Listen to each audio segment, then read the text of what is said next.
Now we'd like to look at another way you can enable relaying with postfix.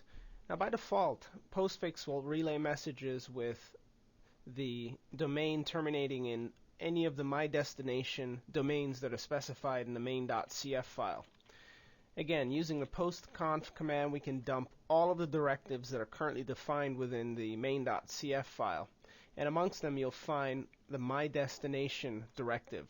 Let's run postconf, and we'll pipe the output of postconf to grep, and we'll search for my destination.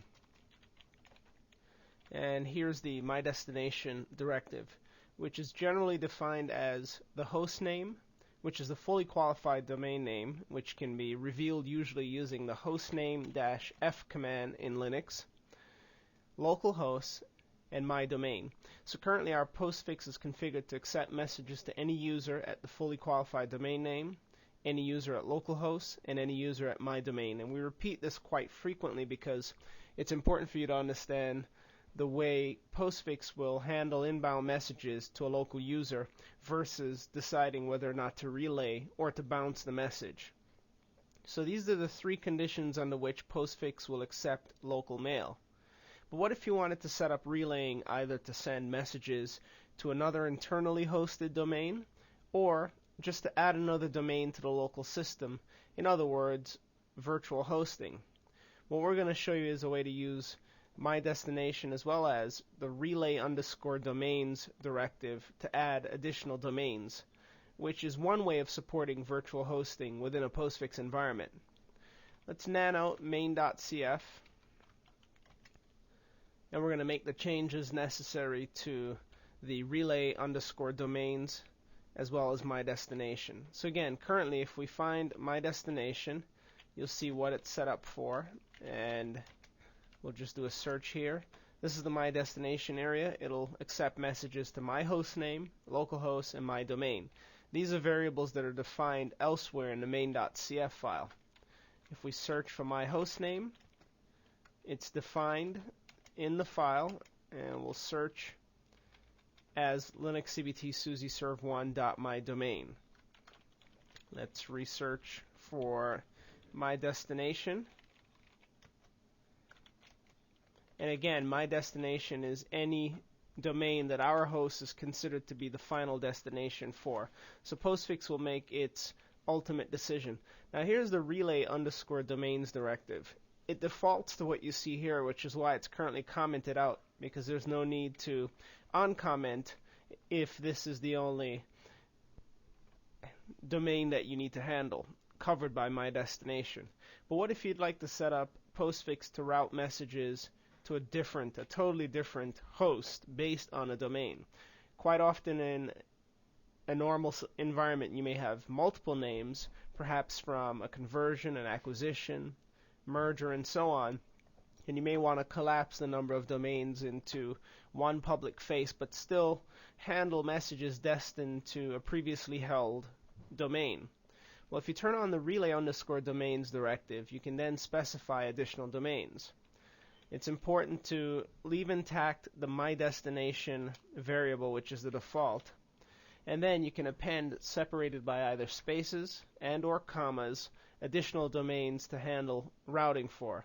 Now let's say we want to handle messages for a domain, a subdomain, or a domain, a second level domain called linuxcbt.external.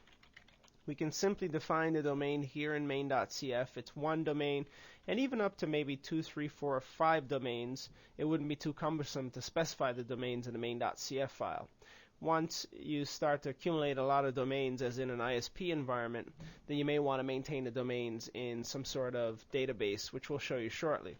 So here, we'll relay messages to linuxcbt.internal, but we're currently not considered the final destination for linuxcbt.external. So if a message appears at our server, our postfix instance, with a domain part of linuxcbt.external, postfix will accept the message and then attempt to relay it by using DNS, unless we have some sort of mailer table defined to resolve the mail exchanger for linuxcbt.external. So it's important that DNS be properly set up after appending a new domain.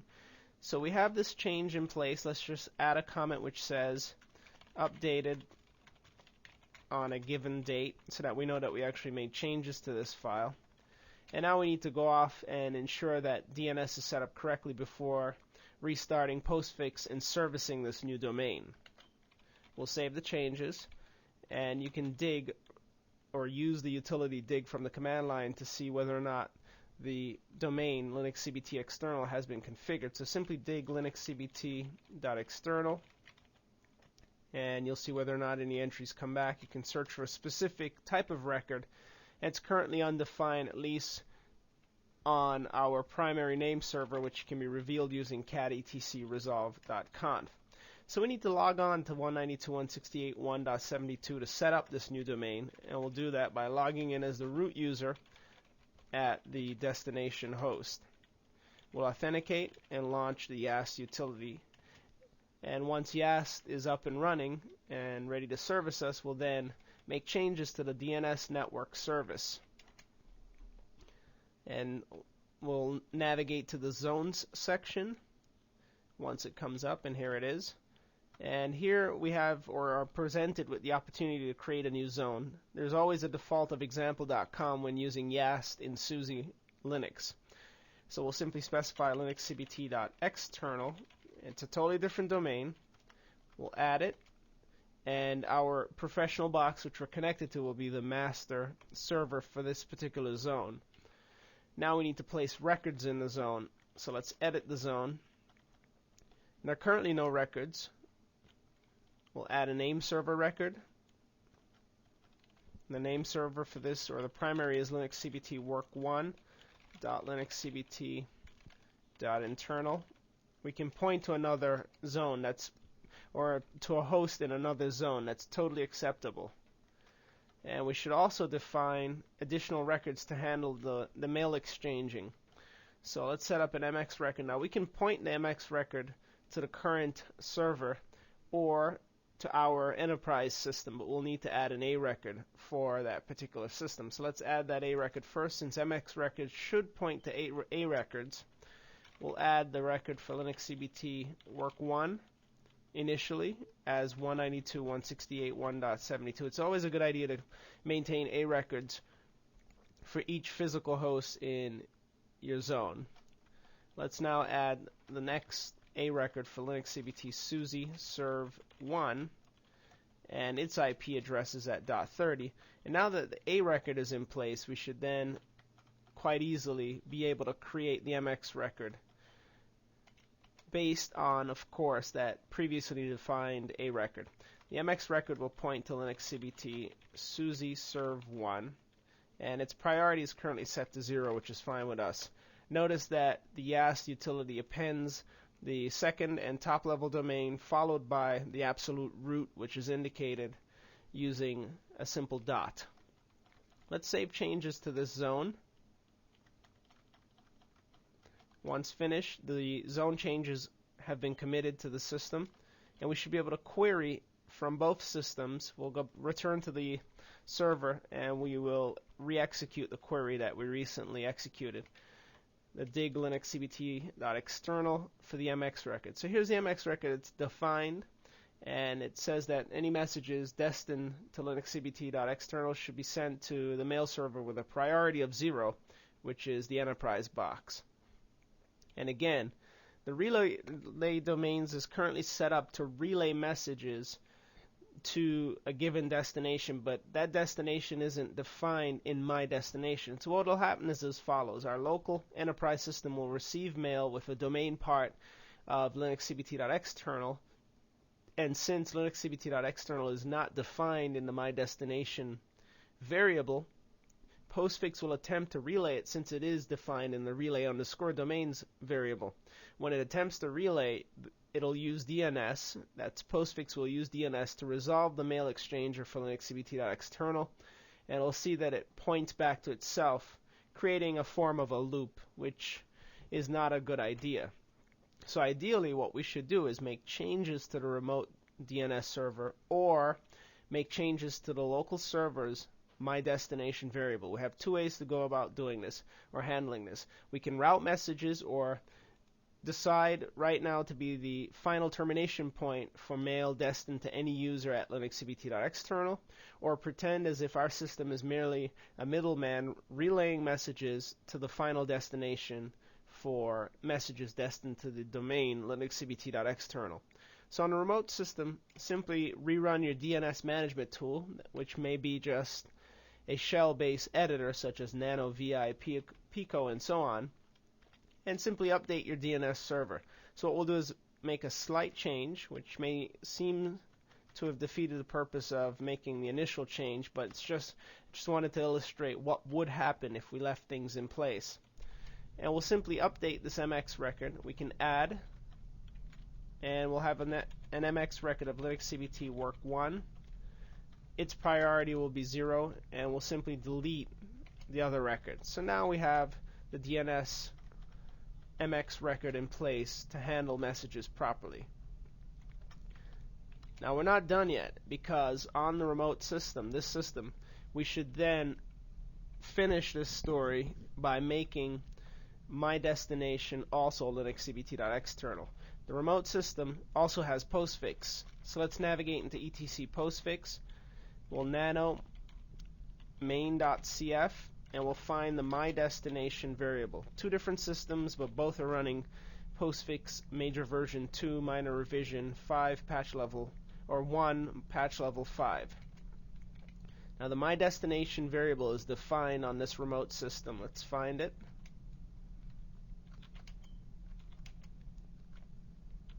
And we're actually in the relay underscore domain section.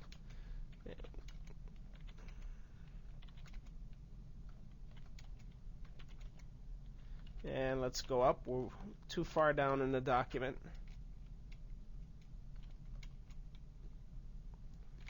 And here it is. My destination is currently defined as my host name, comma, localhost. Simply append using either comma or space and or space postfixes, processes. The master process will read the configuration file using either delimiter, and append the additional domain. So this additional domain is called linuxcbt.external. So all of our local users are now considered users at my hostname, which expands to linuxcbt work1.linuxcbt.internal, user at localhost, as well as user at linuxcbt.external. So again, this is one form of virtual domain hosting. Great. Let's save the changes, and on the remote system, we'll simply execute a postfix reload. This will reload postfix on the remote system. We'll ensure that it's running by grepping the master process, and as you can see, master is running, which is only one way of checking. You could also execute a postfix status, and it'll tell you whether or not postfix is actually up and running. Great. So now that that's in place, what we want to do is generate a message to the user destined at the domain linuxcbt.external. It can be any user on the remote system. We can also source the message on this system, which will relay it and send it out for us. Let's just execute on the server side postfix reload. Super.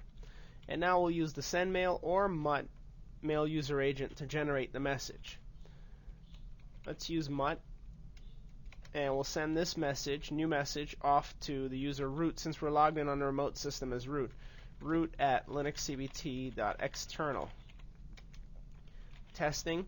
Now MUT will use a local injection, the postfix sendmail compatible binary, to locally inject the message into the local queue, which will then get routed. So this message is destined to the new domain. Let's send it. And we get an undelivered mail return to sender. And we'll just check out host linuxcbt.work1 or linuxcbt work1.linuxcbt client host rejected. And the client host rejected is based on some other definition, some other table definition. But our local system did properly route the message to the remote system. There was a denial, and that can be rectified. We can check the remote system to see what access controls are in place. In fact, let's quit the local mail user agent. It's good to debug these problems as they come up, since they mimic production environments. If we examine var log mail and compare to the current date and timestamp or timestamp, you'll see that the message was sent out from the local system to root at the remote system, and we do relay for this particular domain. Now, the remote system simply rejected messages or a message from our system based on a receipt to, which is probably based on the SMTP access control that may be in place on the remote system. Let's clear screen and we'll run postconf. We'll grep SMTPD _ and we'll see whether or not there are any recipient policies in place. The recipient restrictions include permit my networks, permit SASL, and reject unauthorized destinations. Let's also grep any other SMTPD based directives, including a client, since that's another supported directive. We have connection limit exceptions. We're ignoring anything. And here's a client restriction set to reject. This is the particular SMTPD access control list that's blocking communications. So this should certainly be changed to either permit my networks and or simply removed. Let's nano the main.cf file on the remote system and we'll find SMTPD client restrictions. And here it is. This can simply be commented out. We'll execute a postfix reload and we'll rerun the postconf and grep the SMTPD client variable again to see whether or not it's set. It's currently not set. Now let's try to relay that message in again using the mail user agent. Again, the message is destined to root at linuxcbt.external. We're testing, and we've sent the message. This time, no bounce. And again, we can confirm that the message was delivered by examining the last portion of our log file, which shows that the message was sent. It's okay. It was received by the remote system. The delay and all the various metrics are stored within the log. The delay was virtually zero, since they're both well connected. And on the remote system, we can also tail var log mail. Since it's a SUSE system, it's stored in the mail file. And the message was placed in root's mailbox, which means we can simply launch MUT on the remote system. Here's a status report, but here's the message, OK testing. Now, you may be wondering, is this a real test of being able to relay messages for another domain, since when logged into the local system, the default SMTPD policy states that any user on a locally trusted network, as defined by my networks in postfix's main.cf file, is permitted to relay to any destination. A real test would simply be to relay a message from a different subnet into the SUSE Enterprise system and then watch it forward or relay the message from itself off to the next or receiving or final destination as defined by my destination. But our objective was to simply point out or to highlight the differences between the relay _ domains configuration directive, which again, if we execute postconf and grep relay, you'll see that there's a relay _ domains directive which specifies by default my destination. But again, the my destination relay directive is special in that any messages destined or which contain a domain part which matches my destination will be considered local versus any domain which can be considered remote. So my destination means keep the messages locally, and any other explicitly defined domain will be routed remotely. Another thing you should know about postfix's relaying behavior when you define or add domains to the relay _ domains directive is that it'll also relay messages with a subdomain part or a domain part which contains subdomains. So if we sent a message to root at, let's say, cs for computer science.linuxcbt.external, the assumption is that the domain is governed by the same entity, and as a result, postfix will route the message or attempt to route the message to cs.linuxcbt.external, which means that postfix will have to perform an MX lookup to resolve the mail exchanger for the particular subdomain, which may very well be the same mail exchanger for the second level domain. But just keep that in mind, that all subdomains will be rerouted as well. If in case you do have postfix boxes connected to the internet and you see relays for subdomains that you didn't authorize, now you can